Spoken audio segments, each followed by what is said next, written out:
Assalamu alaikum wa rahmatullahi wa barakatuh.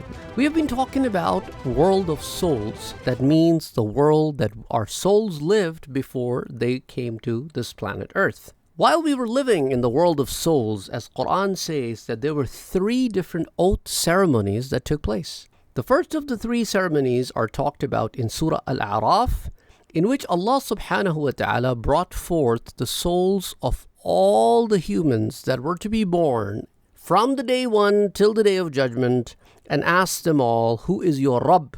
And everybody said, it is you, O Allah. That's why that pact is called the oath of Alast. Alastu bi Rabbikum? Qalu bala.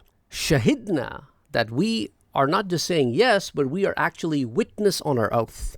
The second oath that took place in the world of souls was only with the souls of the prophets. And this particular oath was taken from them so that they can take an oath on what their duties will be when they are sent down to the planet Earth. And in this we talked about the top 5 prophets. Then the third oath that we will be talking about today also comes in the Quran. And this is Surah Al-Imran, ayah number 81. This oath ceremony also was for the prophets. However, a different kind of an oath was taken from the prophets this time. Allah subhanahu wa ta'ala says that, O Prophet Muhammad sallallahu alayhi wa sallam, remember the time when your Lord, your God, Allah subhanahu wa ta'ala took an oath from all the prophets. وَإِذْ أَخَذَ اللَّهُ مِيثَاقَ النَّبِيِّينَ. And what was this particular oath? لَمَا أَتَيْتُكُم مِّن كِتَابٍ وَحِكْمَةٍ ثُمَّ جَاءَكُمْ رَسُولٌ مُصَدِّقٌ لِمَا مَعَكُمْ لَتُؤْمِنُنَّ بِهِ وَلَتَنْصُرُنَّهُ. Now this particular oath was for the Prophet Muhammad sallallahu alayhi wa sallam.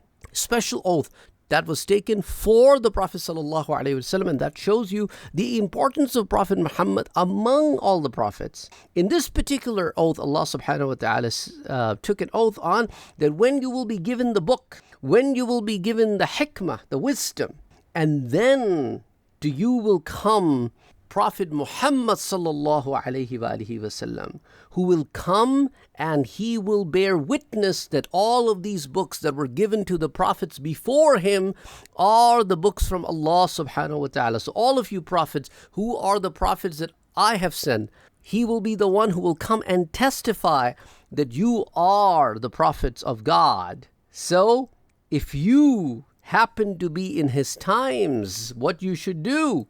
You are supposed to believe in him. لَتُؤْمِنُنَّ بِهِ وَلَتَنْصُرُنَّهُ. And you will be his ansar. You will be his helpers in his cause. So it is the oath that you must take now, that on the day, if you were to find him in your times, when he testify on your behalf, will you believe in him as the Prophet of God, and will you be his helpers? And now this is the time to take an oath. قَالَ أَأَقْرَرْتُمْ وَأَخَذْتُمْ عَلَى ذَلِكُمْ إِصْرِي. So Allah subhanahu wa ta'ala said that, okay, now do you take an oath on this? Do you take an oath on this particular thing? And all of them said, قالوا أقررنا. They all said, yes, indeed, we will do that. So Allah subhanahu wa ta'ala then said, قال فاشهدوا وأنا معكم من الشاهدين. So all of you are witness on it, and I am witness on your witness. Allahu Akbar Allah. So Allah subhanahu wa ta'ala himself is the witness of this particular thing. So this itself shows you how important the coming of the Prophet Muhammad sallallahu alayhi wa sallam is. That's why Allah says, ثُمَّ جَاءَكُمْ رَسُولٌ مُصَدِّقٌ لِمَا مَعَكُمْ. So it is very important that this is the Prophet that will testify. For example, people were confused about Isa alayhi salam. Some of them called him fake prophet, false prophet. Some of them called him son of God. Who came to testify the true place of Isa alayhi salam? Prophet Muhammad sallallahu alayhi wasallam. He's the one who told everybody what really happened, because everybody was believing that Jesus died on the cross.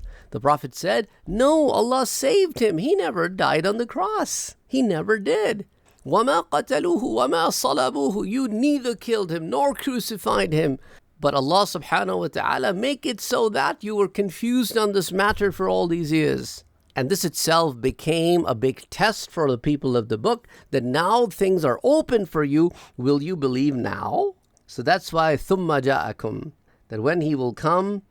So that's why all the prophets before the Prophet sallallahu alaihi wasallam, they constantly told their people about the coming of the Prophet Muhammad sallallahu alaihi wasallam.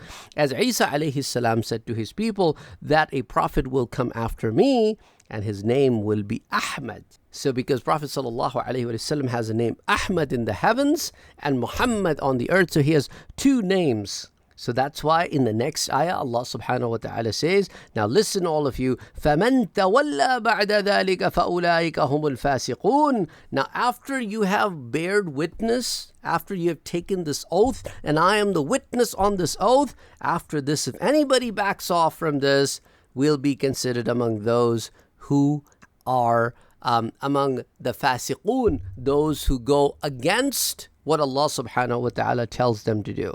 Then of course prophets are innocent. They never go against any of the things Allah subhanahu wa ta'ala tells them. They never go against that. And that is the reason that Sayyidina Ali al-Murtada radiyallahu anhu and Abdullah ibn Abbas radiyallahu anhu, both of them narrates this, that ما بعث الله نبيا من الأنبياء إلا أخذ عليه الميثاق. There hasn't been a prophet that has been sent down to the mankind, to the planet Earth, or that has never, it just has never happened that the prophet has come and has never taken an oath. And what was the oath? لَإِن بَعَثَ اللَّهُ مُحَمَّدًا وَهُوَ حَيٌّ لَيُؤْمِنُنَّ بِهِ وَلَيَنْصُرُنَّ. That if you find the time in which the Prophet sallallahu alaihi wasallam bi'atha happens, he comes and you're alive, then you will believe in him and you will follow the religion that he brings forth. Subhanallah. وأمره أن يأخذ الميثاق على أمته لئن بعث محمد وهم أحياء ليؤمنن به ولينصرنه. So every prophet was given this order. So whenever you go to the earth, you are to take this promise from your ummah that if in their life Prophet sallallahu alaihi wasallam arrives, they have to believe in the Prophet Muhammad sallallahu alaihi wasallam and they have to follow the religion he brings.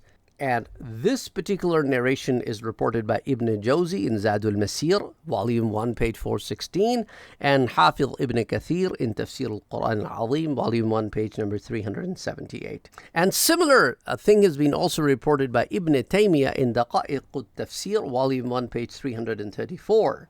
Every prophet in his time has taken this oath from his ummah, that if you are alive and in your times Prophet Muhammad sallallahu alaihi wasallam arrives, then you will say La ilaha illallah as you have been seeing in my times, but then you will say Muhammadur Rasulullah instead of saying whatever the name of that prophet Rasulullah.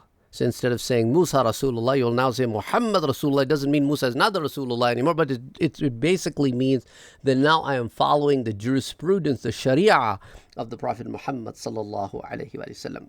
And Jabir bin Abdullah radiyallahu anhu is the narrator of this hadith, and Imam Abu Ya'la brings it in his Musnad, and Imam Ahmad ibn Hanbal also brings it in his hadith work, which is Musnad, Imam Ahmad, and also Imam al-Darmi reports it in his Sunan, that the Prophet sallallahu alaihi wasallam said that لا تسألوا أهل الكتاب عن شيء فإنهم لن يهدوكم وقد ضلوا وإنكم إما أن تصدقوا بباطل وإما أن تكذبوا بحق. That when it comes to the people of the book, the Ahl al-Kitab, do not ask them about anything because they cannot guide you properly. They themselves are lost, and it is up to you to either believe in what is not true and deny what is truth. You make the decision, but you do not need to ask the people of the book because they themselves are lost. And that's why Prophet ﷺ said, which is reported by Imam Abu Ya'la in Al-Musnad, Hadith 2135, and Ibn al-Jawzi in Al-Wafa bi Ahwal al-Mustafa, page 361, that فَإِنَّهُ وَاللَّهِ لَوْ كَانَ مُوسَى حَيًّا بَيْنَ أَظْهُرِكُمْ مَحَلَّ لَهُ إِلَّا أَن يَتْبَعَنِي. That Wallahi, by God, if Musa alayhi salam was alive today when I'm arriving, then he would have no other way but to follow me, but to become from my ummah. And this hadith is at the status of sahih. And Imam Ahmad ibn Hanbal, Imam Darmi, and several different Aimma have narrated this either with a narration at the level of sahih or hasan. And even Imam Bazzar reports it. And then in another narration, which is reported by Hafiz ibn Kathir in Tafsir al-Quran al-Azim, volume 1, page 378, that the Prophet ﷺ said, لَوْ كَانَ مُوسَى وَعِيسَى حَيَّيْنِ لَمَا وَسِعَهُمَا إِلَّا التَّبَاعِ. That if Moses and Jesus, they both were alive, they would have no other way out but to follow me. And the reason is quite simple from the Quran, the ayah from the Quran that we're talking about today, about the third oath ceremony, is that because they both took this oath in the world of souls that if we are in the times of Prophet ﷺ, we will follow him. And that's why Allah subhanahu wa ta'ala talks about it, that on the day of judgment, Prophet Muhammad sallallahu alaihi wasallam will come forth again as a witness to all of these prophets and their teachings that these are the prophets of God. So that's why Quran in Surah An-Nisa, Allah subhanahu wa ta'ala says, فَكَيْفَ إِذَا جِئْنَا مِنْ كُلِّ أُمَّةٍ بِشَهِيدٍ وَجِئْنَا بِكَ عَلَى هَؤُلَاءِ شَهِيدًا. And what will happen on that day when we will bring from every ummah a witness, which will be the prophet that was sent towards that ummah. And on all these prophets, O Prophet, you will be the witness that they are the true prophet of God. Subhanallah. Subhanallah. So that shows you the high place and honor and responsibility that was given to Prophet Muhammad sallallahu alaihi wasallam. That's why Allah subhanahu wa ta'ala talks about the Prophet sallallahu alaihi wasallam and said that this is the Prophet that الَّذِي يَجِدُونَهُ مَكْتُوبًا عِنْدَهُم فِي التَّوْرَاةِ وَالْإِنْجِيلِ, that about him they find in their books, Torah and Injil, they find about him a great account. However, they still do not want to believe. And this is in Surah Al-A'raf, ayah number 157. Anyway, I believe we have spoken in great detail about the three different oath ceremonies that took place in the heavens. And inshallah, we will continue in the future with some more lectures from the world of souls.